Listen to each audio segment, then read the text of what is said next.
Friends, मेरा नाम स्मिता है और आज हम जो लैंग्वेज स्टार्ट करने वाले हैं वो है इंग्लिश। कोई भी लैंग्वेज सीखने से पहले हमारे दिमाग में ये चीज़ क्लियर होनी चाहिए कि हम जो लैंग्वेज सीख रहे हैं वो क्यों सीख रहे हैं। इंग्लिश अगर आप सीखना चाहते हैं तो आपको सबसे पहले दिमाग में ये क्लियर होना चाहिए कि आप इंग्लिश किस इंटेंशन से सीखने जा रहे हैं। सबसे पहला रीज़न, ज़्यादातर स्टूडेंट्स या फिर ज़्यादातर लोग इंग्लिश इसलिए सीखते हैं क्योंकि उन्हें कोई एग्ज़ाम क्लियर करनी होती है या फिर कोई कॉम्पिटिटिव एग्ज़ाम में अपियर होने वाले होते हैं।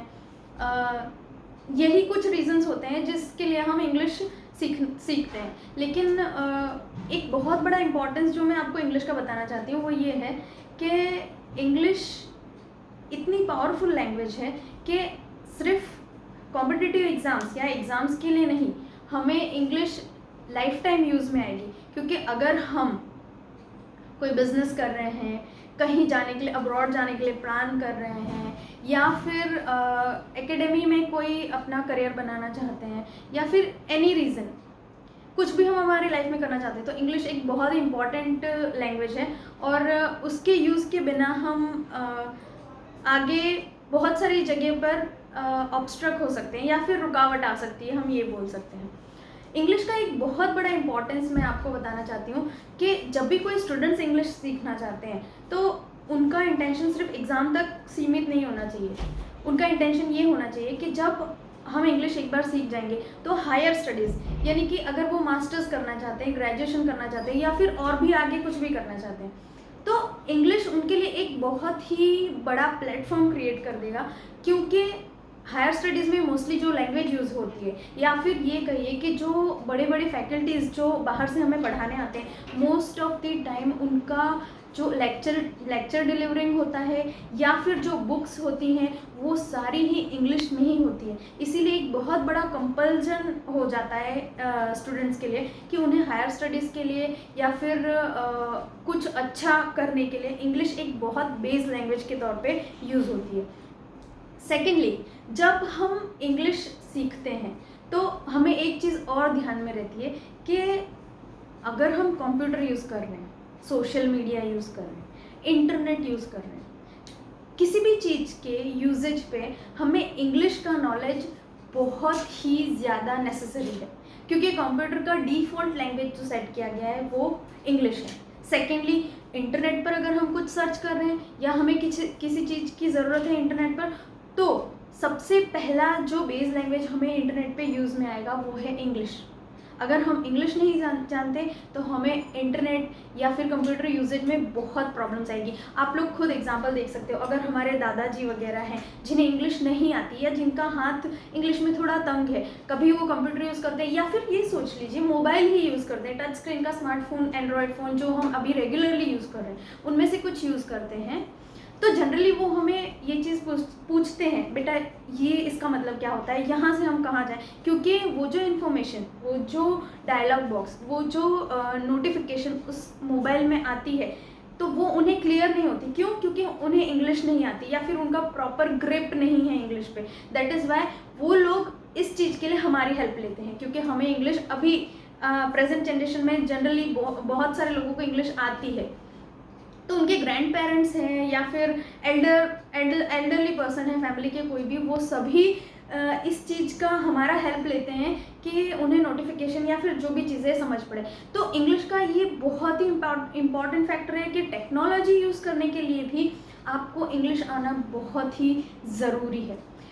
उसके बाद अगर हम देखने जाएँ तो कम्युनिकेशन के लिए जो बहुत ही कॉमनली यूज लैंग्वेज है, जो वर्ल्ड वाइड यूज़ करी जाती है, पूरी दुनिया में यूज़ करी जाती है, वो है इंग्लिश।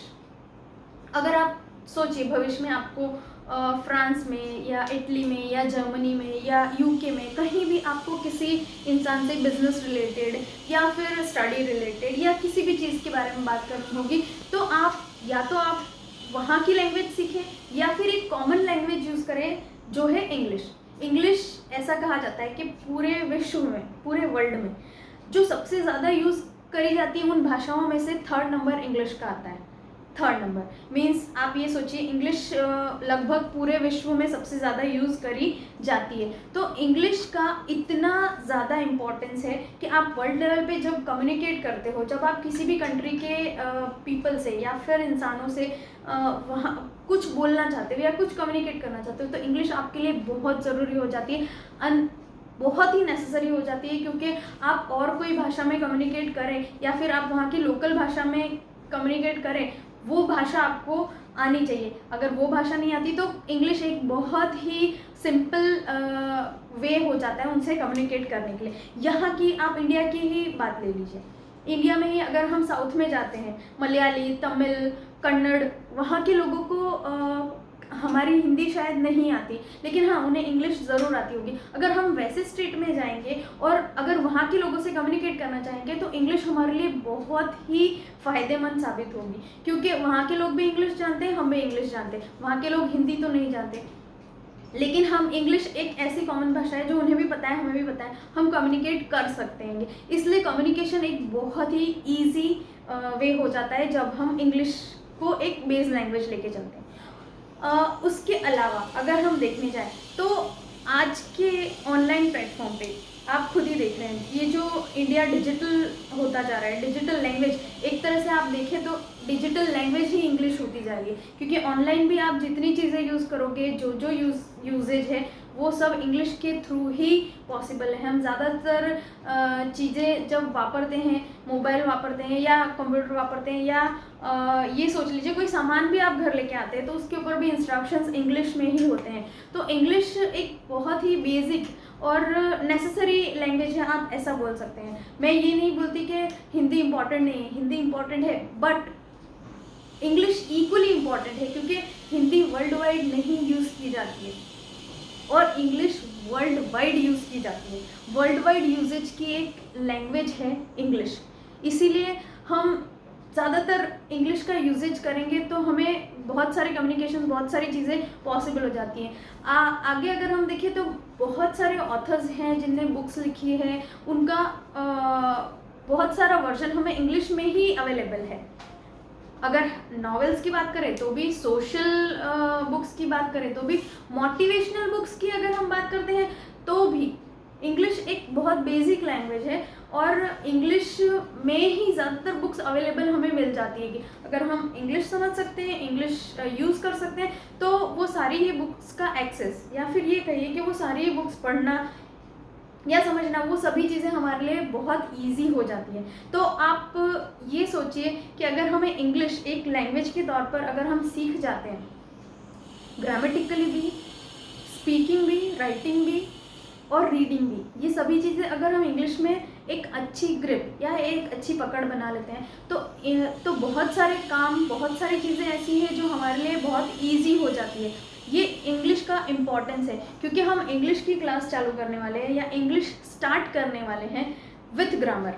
इसीलिए आप लोगों के दिमाग में ये चीज़ क्लियर होना बहुत ज़रूरी है कि इंग्लिश हम क्यों सीख रहे हैं या इसका हमारे लाइफ टाइम में क्या इम्पोर्टेंस रहेगा। ये सिर्फ कोई एग्ज़ाम ओरिएंटेड या फिर कोई कोर्स ओरिएंटेड नहीं है, ये आपको लाइफ टाइम काम आने वाली चीज़ है और बहुत ही नेसेसरी, मैं यूँ बोल सकती हूँ, बहुत ही ज़रूरी चीज़ है कि इंग्लिश आप सभी को आनी चाहिए। एटलीस्ट बेसिक इंग्लिश आप सभी को आनी चाहिए। सो फ्रेंड्स, आज हमने सीखा है कि इंग्लिश हमारे लिए इम्पॉर्टेंट क्यों है। अगर आपको इस टॉपिक रिलेटेड कोई भी क्वेश्चन है तो आप कमेंट बॉक्स में मुझे क्वेश्चन लिख के सेंड कर सकते हैं, उसका रिप्लाई मैं ज़रूर दूंगी। और भी अगर आपको इस वीडियो रिलेटेड कोई फीडबैक भी देना है तो यू आर श्योरली वेलकम। आप इस चैनल को सब्सक्राइब करिए, शेयर करिए और लाइक करिए। Thank you.